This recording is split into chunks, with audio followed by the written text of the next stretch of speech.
Mes amis, vous retrouvez Thierry Messant. Vous êtes nombreux à l'attendre. Vous l'adorez, je sais, c'est le Messant, le 15 Messant. Et Thierry va aujourd'hui nous parler de 3 sujets. Il va nous parler de l'enlisement de l'armée israélienne ou pas à Gaza. Peut-être que l'armée israélienne triomphe. On a vu des superbes images d'un tunnel qui ressemblait au métro à Gaza.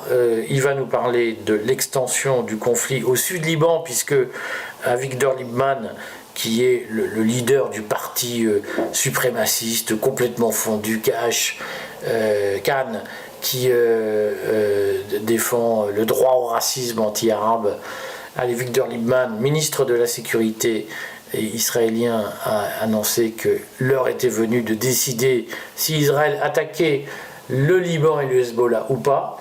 Et troisièmement, il y a ce sujet des Houthis, qui ne sont pas une tribu de la guerre des étoiles, mais les Yéménites en guerre contre l'Arabie Saoudite, guerre qu'ils subissent, c'est pas eux qui ont attaqué, depuis plusieurs années maintenant, guerre qui se déroule dans l'indifférence totale des Occidentaux, alors que c'est une guerre absolument horrible.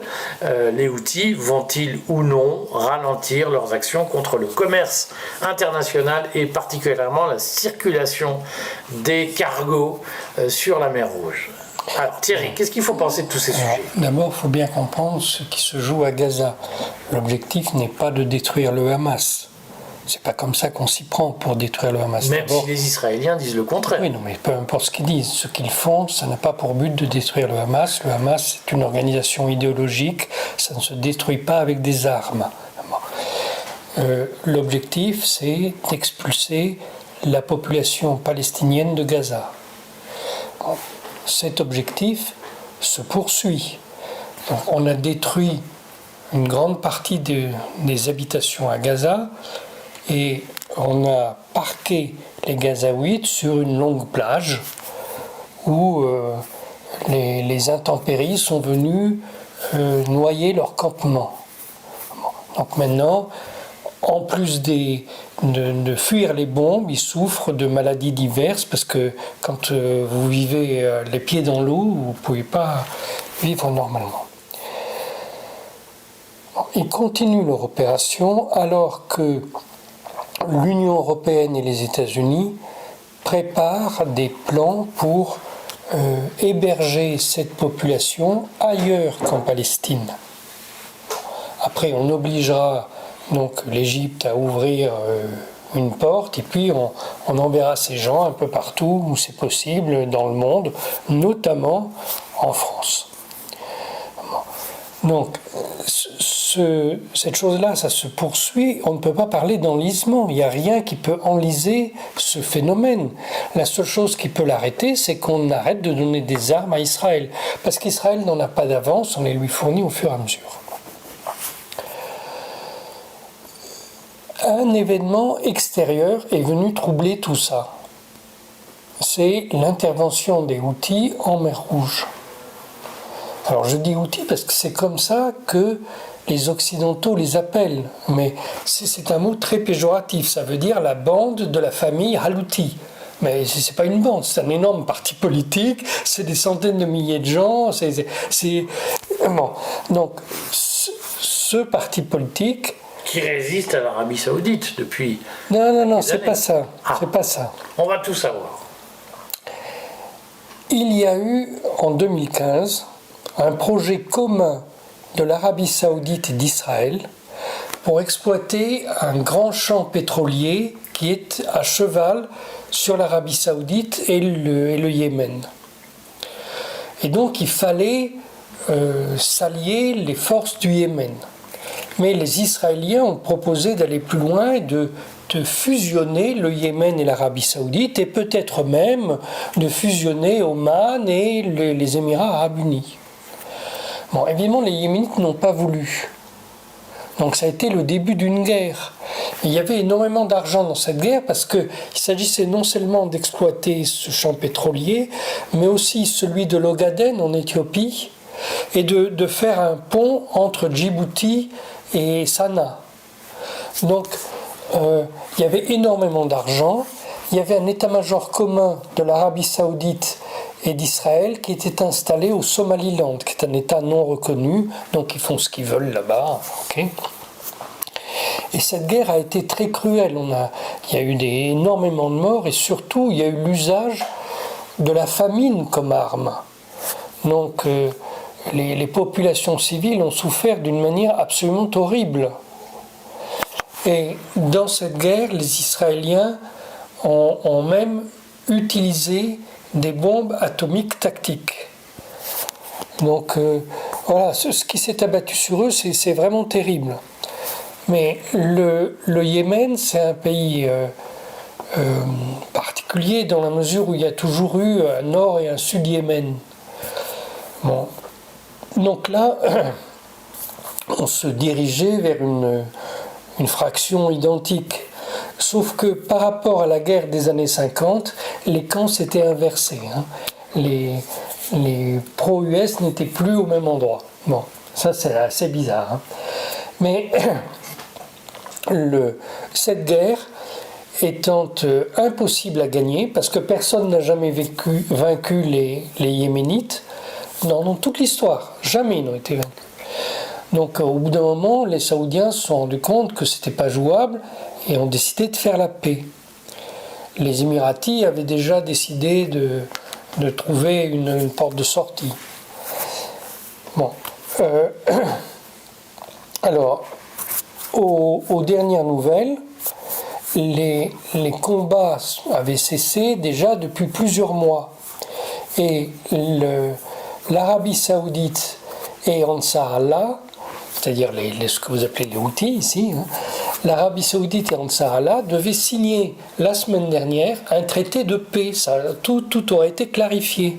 Y compris les raisons du conflit antérieur à l'affaire du 7 octobre. Oui, voilà, c'est ça qui était important. Ça n'avait pas de rapport avec le 7 octobre, cette affaire-là.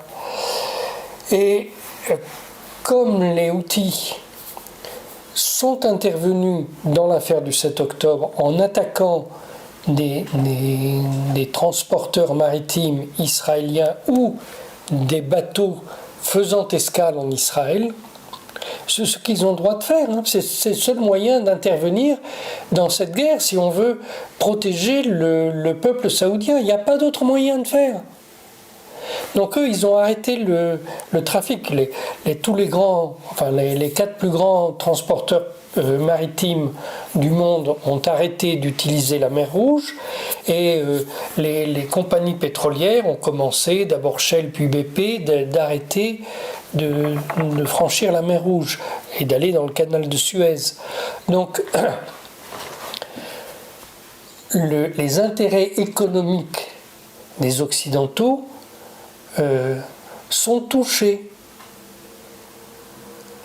Et du coup, les Occidentaux devraient arrêter de fournir des bombes et des obus à Israël pour qu'il massacre les Palestiniens. Mais ce n'est pas ça qu'ils ont fait. Non.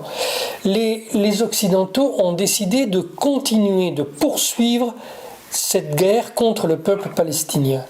Donc, ils ont décidé de sécuriser la mer Rouge et d'empêcher Ansar Allah de perturber le trafic.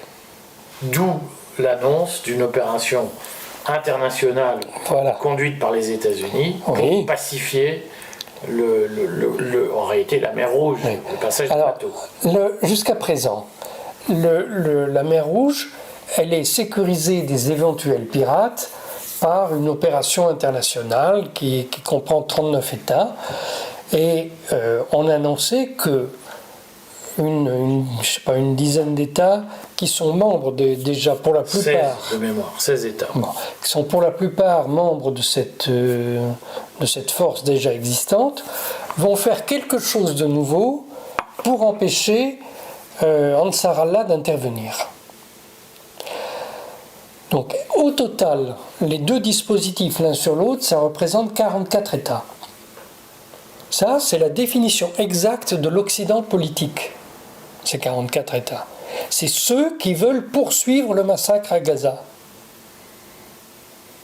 Donc dedans, il n'y a pas d'État arabe, sauf le Bahreïn. Pourquoi le Bahreïn? Parce que le premier dispositif de sécurisation de la mer Rouge était basé à Bahreïn. Il y a une gigantesque base militaire des États-Unis qu'ils ont reconstruite avec 500 millions de dollars, enfin un truc vraiment terrible. Et voilà, les Bahreïnis sont les vassaux, sans leur mot à dire, des États-Unis. Mais ni l'Égypte, qui a commandé cette force de sécurisation par le passé, ni l'Arabie Saoudite n'ont accepté. Et en fait, aucun État arabe ne veut accepter ça. Parce que, qu'est-ce qu'ils ont à y gagner? Rien du tout. Et comme vous, comme moi, ils sont choqués par le massacre des Palestiniens. Ça ne veut pas dire qu'ils aiment les Palestiniens, ça veut dire que c'est insupportable de voir massacrer des gens. Donc, cette nouvelle opération, qui s'appelle le Gardien de la Prospérité. Tout est dit. On sait qu'on parle de fric. Hein. Donc, les Gardiens de la Prospérité, ça va être dirigé par qui? Pas par le Pentagone, par l'OTAN. Ça, on ne vous l'a pas dit. Hein. Pas beaucoup, ça n'a pas été clairement dit. Pourtant, il y a eu un communiqué commun de l'OTAN et de l'Union européenne annonçant qu'ils s'engageaient dans cette opération. Alors, l'OTAN va diriger Gardien de la Prospérité depuis la base de Norfolk, c'est dans la banlieue de Londres. Donc là, il y a un amiral britannique qui est secondé par un contre-amiral français. Et l'ensemble est placé sous les ordres du chasseur, du commandant suprême de l'OTAN, qui lui est un États-Unien. Donc c'est cette chaîne-là qui va décider ce qui se passe en mer Rouge. Alors, nous, en tant que Français, nous sommes dans l'état-major de ce système. Et nous y sommes uniquement pour permettre la continuation du massacre à Gaza. Qu'on ne dise pas que c'est pour protéger les intérêts français du transporteur français qui passait par là. Ça n'est pas vrai. S'il n'était qu'un transporteur français, il n'aurait pas à craindre Ansar Allah. Et contrairement à ce qu'on vous dit ici, parce que il y a eu l'attaque d'un certain nombre de navires, je ne sais pas, une douzaine, mais chaque fois, Ansar Allah dit pourquoi il attaque le navire. Et chaque fois, les Occidentaux disent mais ça n'a pas de rapport avec Israël. Et ça n'est pas vrai. Soit la cargaison vient d'Israël, ou alors il y a une escale qui est prévue en Israël. Il y a toujours un lien direct avec Israël. Voilà. Donc cette guerre qui commence là, ou plutôt qui recommence, ça va être encore des massacres terribles.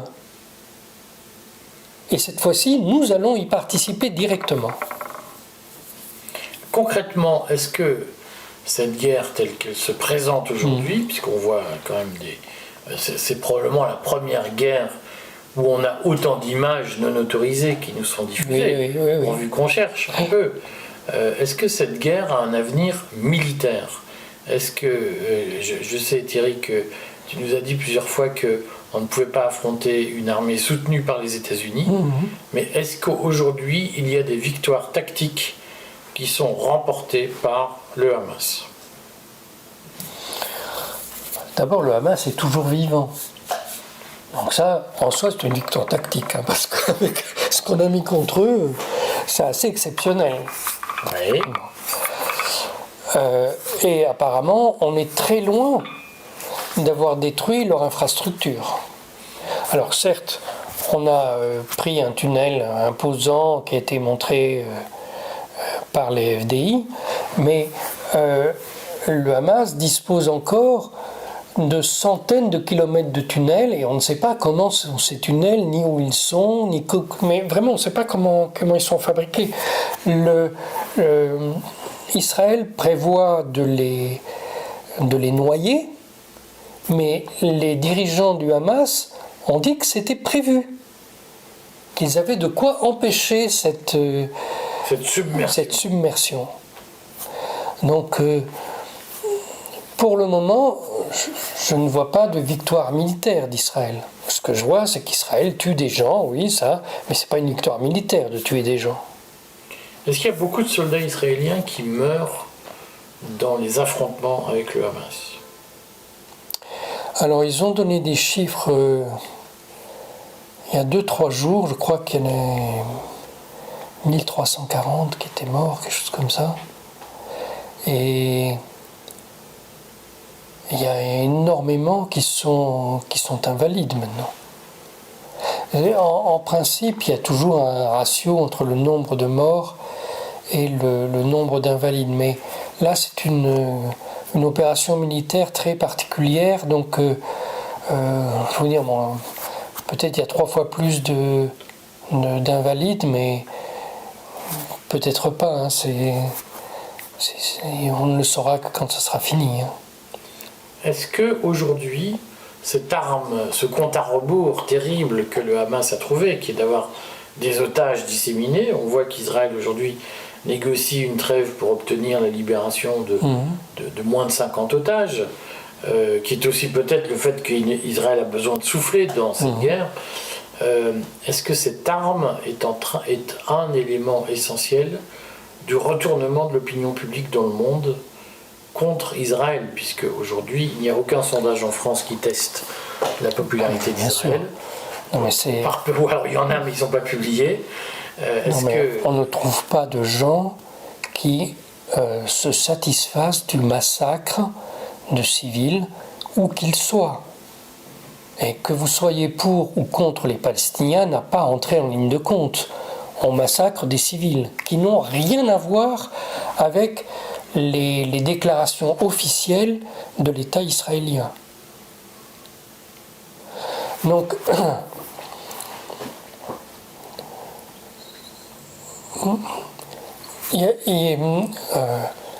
la logique du gouvernement israélien, c'était de dire là, il va y avoir les fêtes de Noël du 1er de l'an, personne n'osera rien faire, on continue, et on verra l'année prochaine ce qu'il faut faire ou ne pas faire.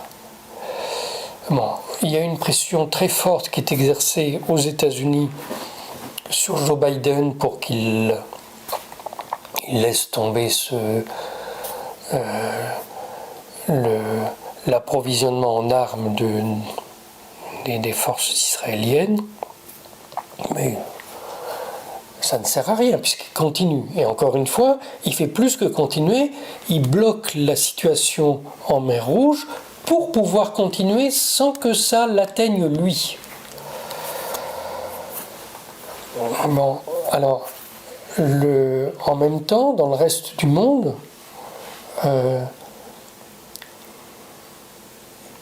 tous les États qui ne sont pas vassaux des Occidentaux sont en train de se reculer. C'est effrayant pour eux d'être happés dans cette affaire. Donc, chacun essaye de freiner, de se retirer de cette histoire. Et c'est pour ça qu'il y a eu ces votes à l'Assemblée générale des Nations Unies. Vous vous rendez compte, 153 États qui ont voté contre les États-Unis et Israël. 153 États. Donc, alors, ça n'est pas nouveau d'avoir 153 États contre les États-Unis et Israël, puisque c'est déjà arrivé sur le cas de Cuba. Mais, pour la première fois, c'est sur un sujet qui touche viscéralement la classe dirigeante aux États-Unis. Si vous voulez, il y a un recul de la puissance des États-Unis qui est visible là. Et faut se rendre compte, à un moment, la ligne va casser. Donc ce jour-là, ça sera fini du jour au lendemain. Et on approche de ce moment-là. Vous savez que au 1er janvier, les BRICS vont passer de 5 à 11 États. C'est plus de la moitié de la population mondiale qui va entrer unie en politique. Sauf qu'aujourd'hui, on ne sait pas quelle sera la force d'impact des BRICS, puisque entre l'Afrique du Sud et l'Inde, entre le Brésil et l'Inde, entre le Brésil et l'Afrique du Sud, sans parler de la Russie, il y a quand même de fortes nuances. Oui, le seul qui posera vraiment problème, c'est l'Argentine, parce qu'il y a eu un changement de président en Argentine et que le nouveau président est un populiste latino-américain qui professe un libertarisme un peu halluciné. Donc, tout libertarisme est halluciné. Non, pas tout libertarisme, mais lui, il est... il est prêt à faire un peu n'importe quoi. Voilà, donc lui, il sera peut-être mis sur la touche, mais il y en a 10 qui vont résister. Certes, mais constitué, on l'a bien vu avec l'Union européenne, constituer un groupe d'États homogènes, quelle que soit la volonté que les dirigeants ou les peuples peuvent avoir, ça pose des problèmes techniques. Alors, en Europe, nous avions une tradition commune, ça n'a pas été simple. Alors entre l'Afrique du Sud, le Brésil, la Russie, l'Inde, c'est encore pire. Et non, il y a deux projets qui sont complètement différents. Le projet de l'Union européenne, au départ, il a été fixé par Winston Churchill, qui ne voulait pas être membre de l'Union européenne. C'était ce qu'il avait organisé pour que les pays de l'Europe orientale restent sous la domination des anglo-saxons, des Britanniques et des États-Unis. Et ça a évolué pour devenir l'actuelle Union européenne, ce projet, où l'on voit bien que le traité actuel prévoit que l'Union européenne est défendue par l'OTAN. Donc l'armée française, ça ne sert à rien pour la France, c'est l'OTAN qui défend la France.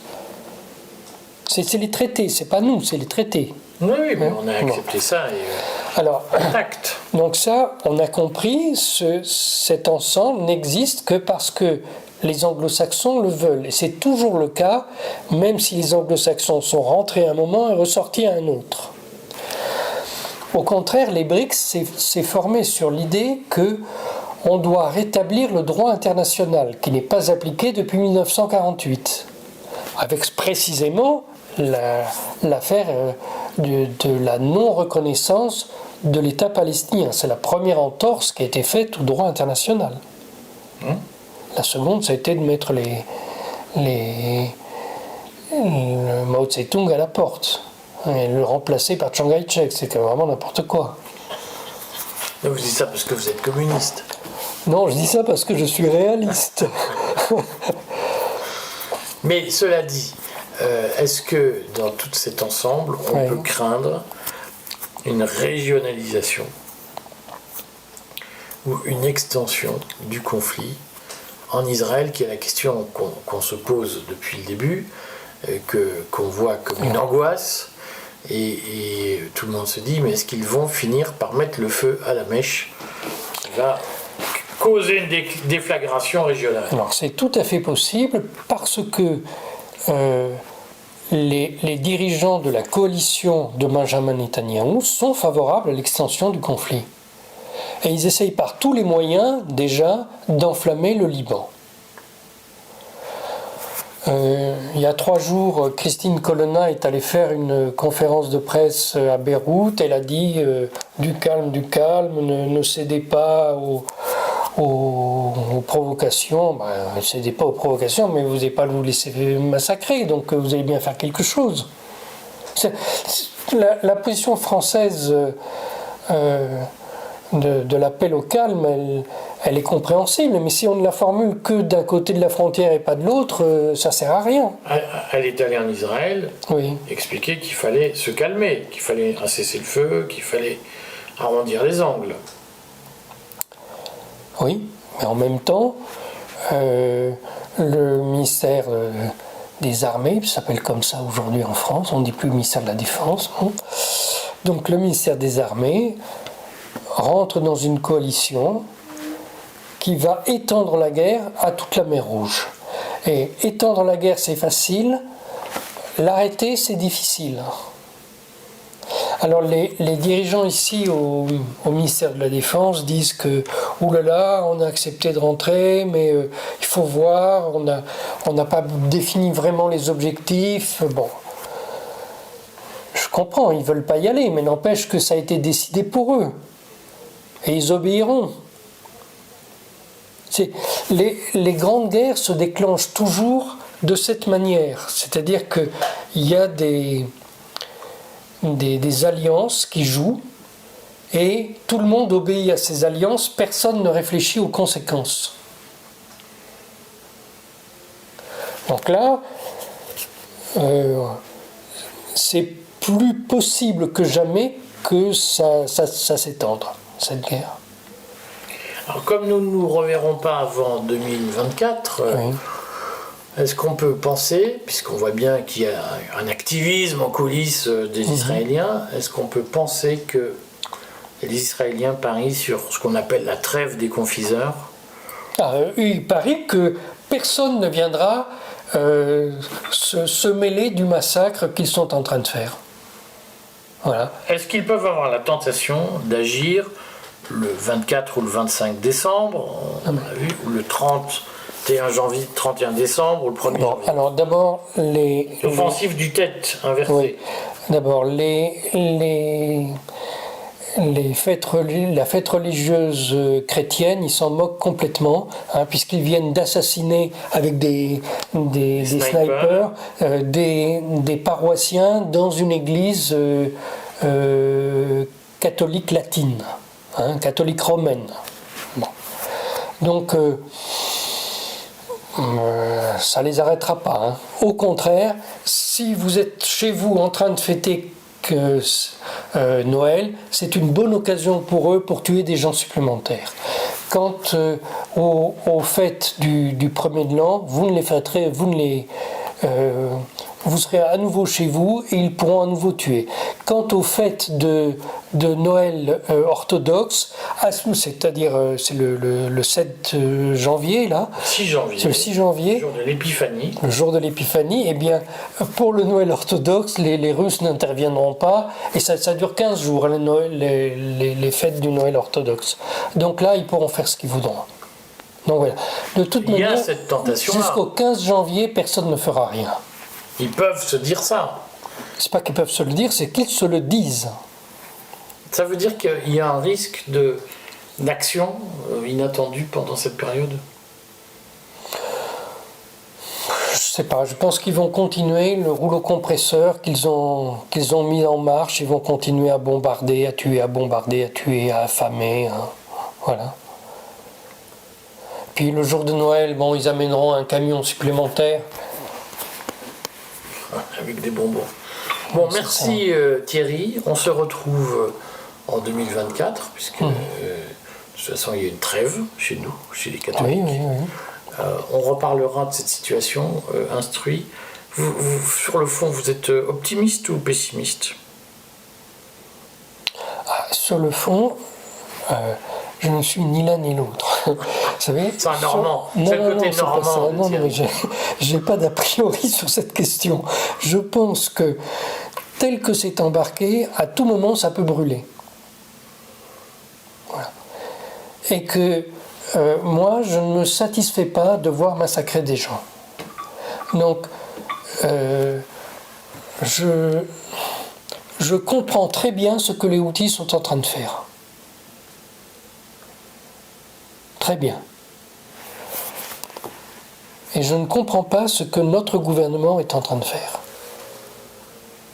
Bon, eh bien, c'est sur ces mots, ces paroles de scepticisme que nous terminerons l'année 2023. Et puis à l'année prochaine. À l'année prochaine.